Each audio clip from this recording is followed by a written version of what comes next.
BMTC ಚಾಲಕರ ನಿರ್ಲಕ್ಷ್ಯದಿಂದ ಸಂಭವಿಸಿದ್ದ ಅವಘಡಗಳ ಸಂಖ್ಯೆ ದಿನದಿಂದ ದಿನಕ್ಕೆ ಹೆಚ್ಚಾಗ್ತಾ ಇದ್ದು ಇಂದು ಕೂಡ ಅಂತಹದ್ದೇ ಒಂದು ಅನಾಹುತ ನಡೆದುಬಿಟ್ಟಿದೆ. ಬಿಎಂಟಿಸಿ ಬಸ್ ಡಿಕ್ಕಿಯಾಗಿ ಕಾಲೇಜು ವಿದ್ಯಾರ್ಥಿನಿ ಸಾವನ್ನಪ್ಪಿರುವಂತಹ ಘಟನೆ ಗಾಯತ್ರಿ ನಗರದ ದೇವಯ್ಯ ಪಾರ್ಕ್ ಬಳಿ ನಡೆದಿದೆ.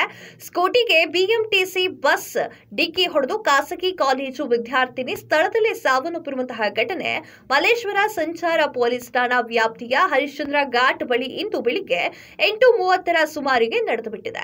21 ವರ್ಷದ ಕುಸುಮಿತಾ ಮೃತಪಟ್ಟಿರುವಂತಹ ಯುವತಿಯಾಗಿರ್ತಾಳೆ. ಖಾಸಗಿ ಕಾಲೇಜಿನಲ್ಲಿ ಇಂಜಿನಿಯರಿಂಗ್ ವ್ಯಾಸಂಗವನ್ನ ಮಾಡುತ್ತಿದ್ದಂತಹ ಕುಸುಮಿತಾ ಎಂದಿನಂತೆ ಇಂದು ಬೆಳಿಗ್ಗೆ ತಮ್ಮ ನಿವಾಸದಿಂದ ಕಾಲೇಜಿಗೆ ಸ್ಕೂಟಿಯಲ್ಲಿ ತೆರಳುತ್ತಾ ಇರ್ತಾರೆ. ಈ ವೇಳೆ ಬಿಎಂಟಿಸಿ ಬಸ್ ಹಿಂಬದಿಯಿಂದ ಡಿಕ್ಕಿ ಹೊಡೆದಿದೆ. ಕುಸುಮಿತಾ ಕೆಳಗೆ ಬಿದ್ದು ಬಸ್ ಹಿಂದಿನ ಚಕ್ರಕ್ಕೆ ಸಿಲುಕಿಕೊಂಡಿರ್ತಾರೆ.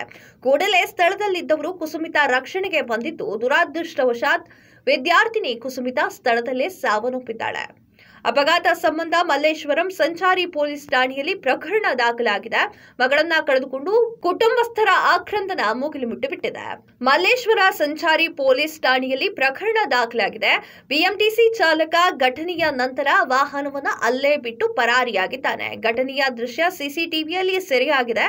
ಬಿಎಂಟಿಸಿ ಬಸ್ನಿಂದ ಸಂಭವಿಸುತ್ತಿರುವಂತಹ ಅಪಘಾತಗಳಿಗೆ ಬ್ರೇಕ್ ಹಾಕಲು ಸಂಚಾರಿ ಪೊಲೀಸರು ಹಾಗೂ ಬಿಎಂಟಿಸಿ ಅಧಿಕಾರಿಗಳು ಯಾವುದೇ ಕ್ರಮವನ್ನ ಕೈಗೊಂಡರೂ ಕೂಡ ಅಪಘಾತಗಳ ಸಂಖ್ಯೆ ತಗ್ತಾ ಇಲ್ಲ.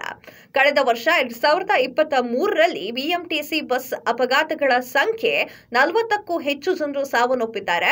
100ಕ್ಕೂ ಅಧಿಕ ಮಂದಿಗೆ ಗಾಯವಾಗಿದೆ. ಈಗ ಇಂದು ದುರಾದೃಷ್ಟವಶಾತ್ ಈ ವಿದ್ಯಾರ್ಥಿನಿ ಅಂತಾನೆ ಹೇಳ್ಬೋದು ಸಾವನ್ನಪ್ಪಿದ್ದಾರೆ. ಅದು ಹಿಂಬದಿಯಿಂದ ಹೊಡೆದು ಬಿಎಂಟಿಸಿ ಬಸ್ ಹಿಂಬದಿಯಿಂದ ಡಿಕ್ಕಿ ಹೊಡೆದಿದೆ. ಈ ಕಾರಣಕ್ಕೋಸ್ಕರ ಆಕೆ ಹಿಂಬದಿಯ ಚಕ್ರಕ್ಕೆ ಸಿಲುಕಿಕೊಂಡು ಸಾವನ್ನಪ್ಪಿರುವಂತಹ ಘಟನೆ ನಡೆದುಬಿಟ್ಟಿದೆ.